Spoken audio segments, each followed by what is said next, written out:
Long ago, in the sun-scorched lands of ancient Libya, there ruled a queen whose beauty was said to outshine the desert stars. Her name was Lamia, a woman of radiant grace, whose eyes could tame beasts and whose voice could calm the raging sea. Poets whispered that no mortal or god could resist her. And they were right. One night, Zeus, king of the gods, saw Lamia and was consumed by desire. Taking the form of a beam of silver light, he descended upon her palace.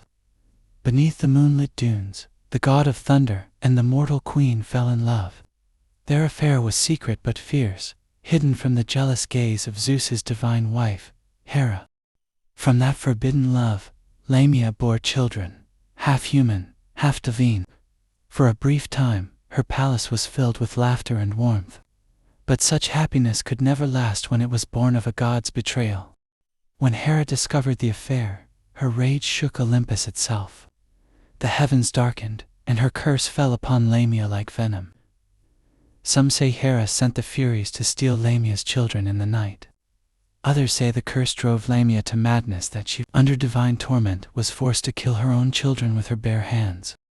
Her screams echoed across the desert. She tore her hair, clawed her skin, and wept until the sands turned to mud beneath her knees. Zeus heard her cries, but even he could not defy Hera's wrath. He could only hide Lamia away, a shadow of her former self. Madness devoured her. Sleep would not come. Hera cursed her further, whispering, "You shall never close your eyes.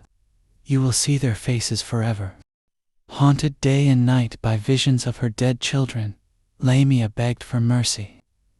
Out of pity, Zeus granted her the ability to remove her own eyes so she might rest. Yet this gift only deepened her horror, for when she replaced them, she could see the world more clearly than ever, and it was filled with reminders of what she had lost. From that moment, Lamia was no longer human. Her beauty melted away.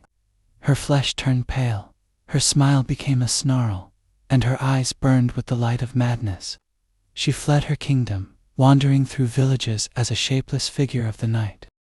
And soon a terrible hunger grew inside her. It was not hunger for food or blood, but for what she could never have again, her children. She began to stalk the living, drawn to the sound of crying infants. At first, she merely watched. Then, in her anguish, she reached out, and when she did, she could not stop. One by one, the children vanished. Villagers spoke of a woman with eyes like dying embers and teeth like knives, who crept into homes after dusk. Her voice was soft, almost loving, as she whispered through the darkness, "Don't be afraid. Mother's here." But those who answered her call were never seen again. The people called her Lamia, the child eater. As her legend spread through Greece, she became the embodiment of every mother's nightmare. Parents warned their children, "Sleep, or Lamia will come for you." Ancient poets described her as a serpent woman, half human, half monster. Some said she could shed her skin. Others said she was immortal, doomed to wander forever in grief and hunger. Over the centuries, Lamia became a symbol, a distorted reflection of womanhood and loss. In some tales, she seduced young men, draining their life as vengeance against Zeus's betrayals. In others, she haunted crossroads and caves, her body half rotted, her voice still calling for the children she could never hold.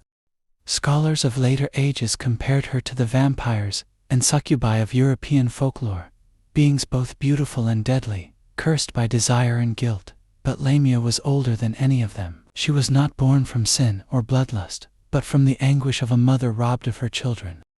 They say that even today, on moonless nights near the ruins of Cyrene, the wind still carries her cries.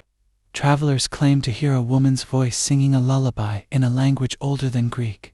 Those foolish enough to follow the sound find nothing, except small footprints in the sand, leading to the edge of a cliff, and then nothing at all.